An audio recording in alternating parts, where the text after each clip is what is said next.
ನಾನ್ ತಪ್ಪು ಮಾಡ್ಬಿಟ್ಟೆ. ಅತ್ತೆ, ಏಯ್ ಮಾತಾಡ್ಬೇಡ ನೀನು. ನಿಜವಾಗ್ಲೂ ನೀನ್ ಈ ಮನೆ ಯಜಮಾನಿನೇನೆ?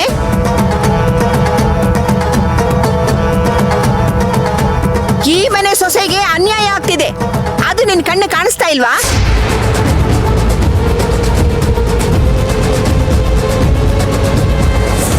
ಈ ಮನೆ ಹಾಳಿನ ತಲೆ ಮೇಲೆ ಕೂರ್ಸ್ಕೊತಾ ಇದ್ದೀರಾ?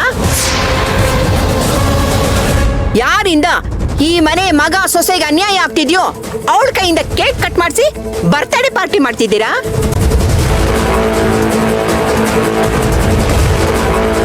ಏಯ್, ನಿನ್ ತಲೆಯಲ್ಲಿ ಬುದ್ಧಿ ಇಲ್ವೇನೆ?